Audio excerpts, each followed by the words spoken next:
ಕಿರಿಕ್ ಜೋಡಿ ಕಂಟ್ರೋಲ್ಗೆ balance politics. ಸಚಿವ ಸ್ಥಾನ ಕಿತ್ಕೊಂಡು ರಮೇಶ್ಗೆ ಪಾಠ, ಇತ್ತ ಡಿಕೆಶಿಗೂ ಬ್ರೇಕ್ ಹಾಕಿ ಬ್ಯಾಲೆನ್ಸ್.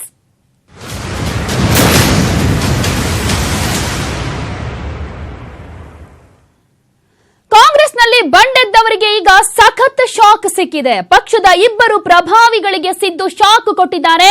ರಮೇಶ್ ಜಾರಕಿಹೊಳಿ ಮತ್ತು ಡಿಕೆಶಿಗೆ ಬಿಸಿ ಮುಟ್ಟಿಸಿದ್ದಾರೆ ಮಾಜಿ ಸಿಎಂ ಸಿದ್ದರಾಮಯ್ಯ. ಕಾಂಗ್ರೆಸ್ನಲ್ಲಿ ಬಂಡೆದ್ದವರಿಗೆ ಮಾಜಿ ಸಿಎಂ ಸಿದ್ದರಾಮಯ್ಯ ಸಖತ್ ಶಾಕ್ ಕೊಟ್ಟಿದ್ದಾರೆ.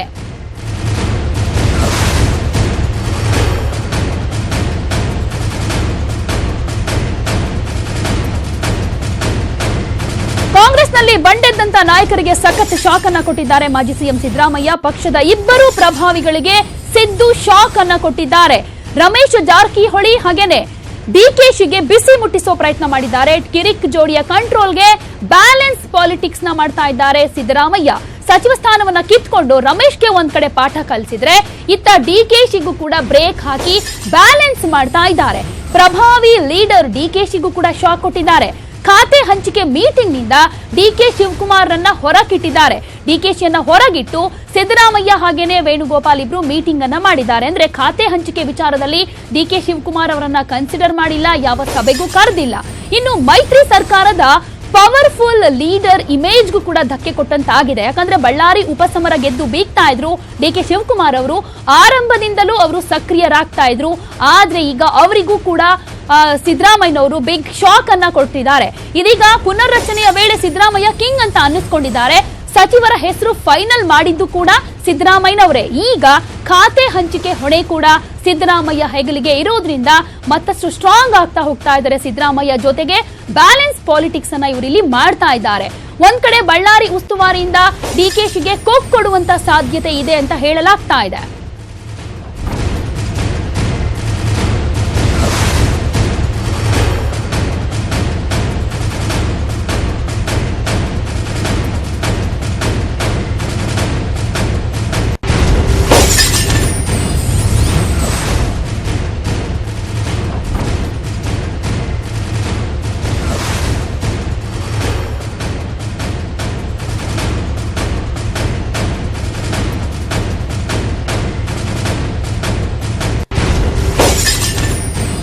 ಈ ವಿಚಾರವಾಗಿ ಮತ್ತಷ್ಟು ಮಾಹಿತಿಯನ್ನ ಕೊಡ್ತಾರೆ ನಮ್ಮ ರಿಪೋರ್ಟರ್ ಚಿದಾನಂದ್ ಪಟೇಲ್. ಹಾಗೇನೆ ಶ್ರೀನಿವಾಸ್ ಹಳಕಟ್ಟಿ ನೇರ ಸಂಪರ್ಕದಲ್ಲಿದ್ದಾರೆ.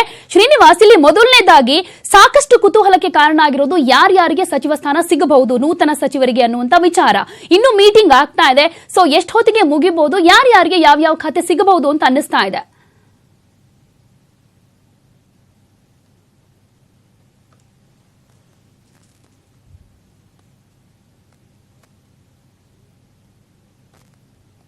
ಸಂಪರ್ಕ ಸರಿಯಾಗಿ ಸಾಧ್ಯ ಆಗ್ತಾ ಇಲ್ಲ ಶ್ರೀನಿವಾಸ್, ಮತ್ತೆ ಮಾತನಾಡಿಸ್ತೇನೆ ನಿಮ್ಮನ್ನ. ಇನ್ನು ಚಿದಾನಂದ್ ಪಟೇಲ್, ಇಲ್ಲಿ ಸ್ಟ್ರಾಂಗ್ ಲೀಡರ್ ಅನ್ನೋದನ್ನ ಮತ್ತೆ ಸಿದ್ದರಾಮಯ್ಯ ಅವರು ಸಾಬೀತು ಪಡಿಸ್ತಾ ಇದ್ದಾರೆ. ಅದು ಕೂಡ ಈ ಸಂದರ್ಭದಲ್ಲಿ ಬ್ಯಾಲೆನ್ಸ್ ಪಾಲಿಟಿಕ್ಸ್ ಮಾಡ್ತಾ ಇದ್ದಾರೆ. ಡಿಕೆ ಶಿವಕುಮಾರ್ ಹಾಗೇನೆ ರಮೇಶ್ ಇಬ್ಬರಿಗೂ ಕೂಡ ಒಂದ್ ರೀತಿ ಪಾಠ ಕಲಿಸುವಂತ ಪ್ರಯತ್ನ, ಶಾಕ್ ಕೊಡುವಂತ ಪ್ರಯತ್ನ ಅಂತ ಹೇಳ್ಬೋದಾಗತ್ತೆ.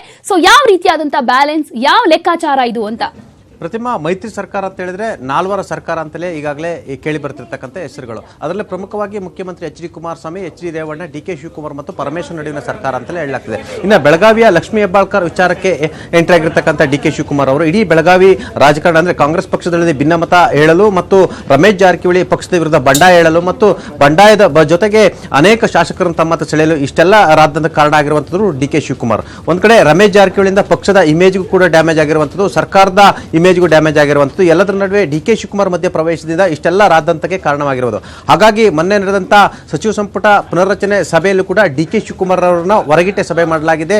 ರಾಹುಲ್ ಗಾಂಧಿ ಅವರ ನೇತೃತ್ವದಲ್ಲಿ ನಡೆದಂತ ಸಭೆಯಲ್ಲಿ ಡಿಕೆ ಶಿವಕುಮಾರ್ ಹೊರಗಿಟ್ಟು ಸಭೆ ಮಾಡಲಾಗಿದೆ. ಕೊನೆಗೆ ಅಂತಿಮವಾಗಿ ಸಿದ್ದರಾಮಯ್ಯ ಅವರು ಕೊಟ್ಟಂತ ಲೀಸ್ಟ್ ಅನ್ನೇ ರಾಹುಲ್ ಗಾಂಧಿ ಅವರು ಓಕೆ ಮಾಡಿರುವಂತದ್ದು. ಇದರ ಬೆನ್ನಲ್ಲೇ ರಮೇಶ್ ಜಾರಕಿಹೊಳಿ ಕೂಡ ಸಚಿವ ಸಂಪುಟದಿಂದ ಕೊಕ್ ನೀಡಿರುವಂತದ್ದು, ಅಂದ್ರೆ ಕಿತ್ತಾಕಿರುವಂತದ್ದು. ಆ ಮುಖಾಂತರ ಬಂಡಾಯದಂತ ರಮೇಶ್ ಜಾರಕಿಹೊಳಿ ಕೂಡ ಸ್ಪಷ್ಟವಾದ ಸಂದೇಶವನ್ನು ಕೊಟ್ಟಿರುವಂತದ್ದು. ಅದೇ ರೀತಿ ಸಂಪುಟ ಸಂಪುಟ ಪುನರ್ರಚನೆ ವೇಳೆಯಲ್ಲೂ ಮತ್ತು ಇದೀಗ ಖಾತೆ ಹಂಚುವ ವಿಚಾರದಲ್ಲೂ ಕೂಡ ಡಿ ಕೆ ಶಿವಕುಮಾರ್ ಕೂಡ ಹೊರಗಿಡುವ ಮುಖಾಂತರ ಯಾರು ಇಷ್ಟೆಲ್ಲ ರಾದಂತಕ್ಕೆ ಕಾರಣ ಆಗಿರ್ತಕ್ಕಂಥ 2 ಜನ ನಾಯಕರನ್ನ ಹೊರಗಿಡುವ ಮುಖಾಂತರ ಇಲ್ಲಿ ಸಿದ್ದರಾಮಯ್ಯನವರು ಮೇಲ್ಗೈ ಸಾಧಿಸಿರುವಂಥದ್ದು.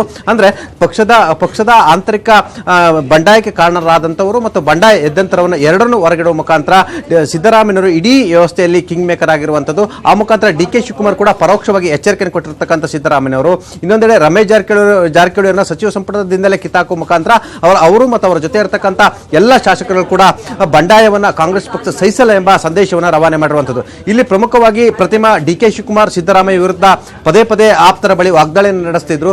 ಜೊತೆಗೆ ಸಿದ್ದರಾಮಯ್ಯನನ್ನ ಮಣಿಸಲು ಬೇರೆ ರೀತಿಯ ಪ್ರಯತ್ನವನ್ನು ಕೂಡ ಮಾಡ್ತಿದ್ರು. ಅದರಲ್ಲೂ ಪ್ರಮುಖವಾಗಿ ಎಚ್ ಡಿ ಕುಮಾರಸ್ವಾಮಿ ಜೊತೆ ಸೇರಿಕೊಂಡು ವರ್ಗಾವಣೆ ವಿಚಾರದಲ್ಲಿರ್ಬೋದು ಮತ್ತು ಸಿದ್ದರಾಮಯ್ಯ ಕೆಲವು ನೀತಿ ನಿರೂಪಣೆಗಳಿರ್ಬೋದು ಮತ್ತು ಈ ಹಿಂದಿನ ಸರ್ಕಾರದ ಕೆಲವೊಂದು ಆದೇಶಗಳ ಪಾಲನೆ ವಿಚಾರದಲ್ಲಿ ಕೂಡ ಅವರ ವಿರುದ್ಧವಾಗಿ ಕೆಲಸ ಮಾಡಿದ್ರೆ ಎಂಬ ಗಂಭೀರ ಆರೋಪ ಇತ್ತು. ಈ ಎಲ್ಲ ಆರೋಪಕ್ಕೆ ಸರಿಯಾಗಿ ಇದೀಗ ಡಿ ಕೆ ಶಿವಕುಮಾರ್ ಅವರು ತಾನು ಮಾಡಿದ ತಪ್ಪಿಗೆ ಪರೋಕ್ಷವಾಗಿ ಸಿದ್ದರಾಮಯ್ಯನವರು ಈ ಮುಖಾಂತರ ಸೇಡನ್ನು ತೀರಿಸಿಕೊಳ್ತಿದ್ದಾರೆ ಅಂತ ಹೇಳಿದ್ರೆ ತಪ್ಪಾಗಲಾರದು. ಒಟ್ಟಿನಲ್ಲಿ ಇಲ್ಲಿ 2 ಜನ ಕಿರಿಕ್ಗಳು ಅಂತಲೇ ಹೇಳ್ಬೋದು. ಒಂದು ರಮೇಶ್ ಜಾರಕಿಹೊಳಿ ಮತ್ತು ಡಿ ಕೆ ಶಿವಕುಮಾರ್ ಇವರಿಬ್ಬರಿಂದಲೂ ಕೂಡ ಕಳೆದ 4 ತಿಂಗಳಲ್ಲಿ ಕೂಡ ಇಷ್ಟೆಲ್ಲ ಡ್ರಾಮಾ ಆಗಲಿಕ್ಕೆ ಕಾರಣ ಆಗಿರುವಂಥದ್ದು.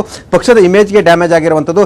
ಸರ್ಕಾರದಲ್ಲೂ ಕೂಡ ಎಲ್ಲ ಒಂದು ಕಡೆ ರಮೇಶ್ ಜಾರಕಿಹೊಳಿ ಬಂಡಾಯ ಇದ್ದಂಥ ಸಂದರ್ಭದಲ್ಲೂ ಕೂಡ ರಾಷ್ಟ್ರ ಮಟ್ಟದಲ್ಲಿ ಸುದ್ದಿ ಆಗಿರುವಂಥದ್ದು. ಇದೆಲ್ಲದಕ್ಕೂ ಕೂಡ ಇಬ್ಬರು ಕಿರಿಕಳಿಗೆ ತಕ್ಕ ಪಾಠವನ್ನು ಕಲಿಸಿದ್ದಾರೆ ಅಂತಲೇ ಹೇಳ್ಬೋದು ಪ್ರತಿಮಾ. ಓಕೆ, ಇನ್ನು ಶ್ರೀನಿವಾಸ್ ಹಳಕಟ್ಟಿ ಈಗ ಖಾತೆ ಹಂಚಿಕೆ ವಿಚಾರವಾಗಿ ಮೀಟಿಂಗ್ ನಡೀತಾ ಇದೆ. ಮೀಟಿಂಗ್ ಮುಗಿಯೋ ಹಂತಕ್ಕೆ ಏನಾದ್ರೂ ಬಂದಿದ್ಯಾ? ಯಾರ್ಯಾರಿಗೆ ಯಾವ ಖಾತೆ ಸಿಗಬಹುದು ಅಂತ?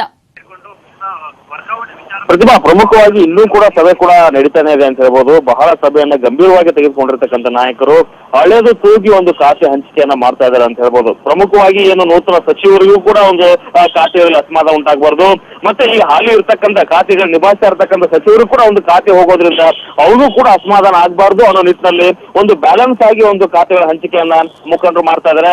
ಆ ನಿಟ್ಟಿನಲ್ಲಿ ಸಭೆ ಇನ್ನೂ ಕೂಡ ಮುಂದುವರೆದಿದೆ ಅಂತ ಹೇಳ್ಬೋದು. ಅದೇ ಪ್ರಮುಖವಾಗಿ ಏನು ಡಿಸಿಎಂ ಬಳಿ ಇರ್ತಕ್ಕಂಥ ಗೃಹ ಖಾತೆಯನ್ನು ಎಂ ಬಿ ಪಾಟೀಲ್ ಅವರು ಕೊಡ್ಬೇಕಾ, ಅಥವಾ ಡಿ ಕೆ ಶಿವಕುಮಾರ್ ಬಳಿ ಇರ್ತಕ್ಕಂಥ ಜಲಸಂಪನ್ಮೂಲ ಖಾತೆಯನ್ನು ಬಿಟ್ಕೊಡ್ಬೇಕಾ, ಅಥವಾ ಇದಕ್ಕಿಂತ ಬದಲಾಗಿ ಬೇರೆ ಯಾವುದಾದ್ರು ಪ್ರಭಾವಿ ಖಾತೆಯನ್ನು ಎಂ ಬಿ ಪಾಟೀಲ್ ಅವರು ಕೊಡ್ಬೇಕಾ ಅನ್ನೋದ್ರ ಬಗ್ಗೆ ಕೂಡ ಒಂದು ಚರ್ಚೆ ಪ್ರಮುಖವಾಗಿ ನಡೀತಾ ಇದೆ. ಅಂದ್ರೆ ಪ್ರಮುಖವಾಗಿ ಇಲ್ಲಿ ಎಂ ಬಿ ಪಾಟೀಲ್ ಅವರಿಗೆ ಒಂದು ಪ್ರಭಾವಿ ಖಾತೆಯನ್ನ ಕೊಡಬೇಕು ಅಂತಕ್ಕಂಥ ಒಂದ್ರ ಬಗ್ಗೆ ಕೂಡ ಸುದೀರ್ಘವಾಗಿರ್ತಕ್ಕಂಥ ಚರ್ಚೆ ಇದೀಗ ಆರಂಭವಾಗಿದೆ. ಜೊತೆಗೆ ಏನು ಬಾಗಲಕೋಟೆಯವರಾಗಿರ್ತಕ್ಕಂಥ ಮತ್ತು ಸಿದ್ದರಾಮಯ್ಯ ಅವರ ಕ್ಷೇತ್ರ ಬದಾಮಿಗೂ ಹತ್ತಿರ ಆಗಿರ್ತಕ್ಕಂಥ ಅರಬಿ ತಿಮ್ಮಾಪುರ ಅವರು ಕೂಡ ಒಂದು ಪ್ರಭಾವಿ ಖಾತೆಯನ್ನು ಕೊಡಬೇಕು ಅಂತಕ್ಕಂಥ ಒಂದು ಭಾವನೆ ಕೂಡ ಮುಖಂಡರಲ್ಲಿದೆ.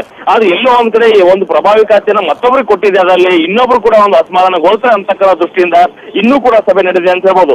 ಒಂದು ಮೂಲದ ಪ್ರಕಾರ ಎಂ ಬಿ ಪಾಟೀಲ್ ಅವರು ಗೃಹ ಖಾತೆನ ಕೊಡಬೇಕು ಅಂತ ಹೇಳಿ, CSC ಅವರಿಗೆ ನಗರಾಭಿವೃದ್ಧಿ ಆದ್ರೆ ಎಂ ಟಿ ನಾಗರಾಜ್ ಅವರಿಗೆ ಅರಣ್ಯ ಆಗಿರ್ಬೋದು, ರಹೀಂ ಖಾನ್ ಅವರಿಗೆ ಅಲ್ಪಸಂಖ್ಯಾತ ಕಲ್ಯಾಣ ಆಗಿರ್ಬೋದು, ತುಕಾರಾಮ್ ಅವರಿಗೆ ಯುವಜನ ಕ್ರೀಡೆ, ಅರಬಿ ತಿಮ್ಮಾಪುರ ಅವರಿಗೆ ವೈದ್ಯಕೀಯ ಶಿಕ್ಷಣ ಮತ್ತು PT ಪರಮೇಶ್ವರ್ ನಾಯ್ಕ ಅವರಿಗೆ ಮೂಲಸೌಕರ್ಯ ಮತ್ತು ಕೌಶಲಾಭಿವೃದ್ಧಿ, ಹಾಗೆ ಸತೀಶ್ ಜಾರಕಿಹೊಳಿ ಅವರಿಗೆ ಈ ಹಿಂದೆ ರಮೇಶ್ ಜಾರಕಿಹೊಳಿ ಅವರ ಬಳಿ ಏನಿತ್ತು ಪೌರಾಡಳಿತ ಮತ್ತು ಬಂದರು, ಅದೇ ಖಾತೆಯನ್ನು ಕೂಡ ಸತೀಶ್ ಜಾರಕಿಹೊಳಿ ಕೊಡಬೇಕು ಅಂತಕ್ಕಂಥ ಒಂದು ಭಾವನೆ ಕೂಡ ಇದೆ. ಆ ನಿಟ್ಟಿನಲ್ಲಿ ಇನ್ನೂ ಸುದೀರ್ಘವಾಗಿರ್ತಕ್ಕಂಥ ಚರ್ಚೆ ಆರಂಭ ಆಗಿದೆ ಮತ್ತು ಇನ್ನೂ ಸಭೆ ನಡೀತಾ ಇದೆ. ಪ್ರತಿಮಾ, ಓಕೆ, ಧನ್ಯವಾದ ಶ್ರೀನಿವಾಸ್ ಹಳಕಟ್ಟಿ, ಧನ್ಯವಾದ ಚಿದಾನಂದ್ ಪಟೇಲ್ ತಮ್ಮೆಲ್ಲ ಮಾಹಿತಿಗಾಗಿ.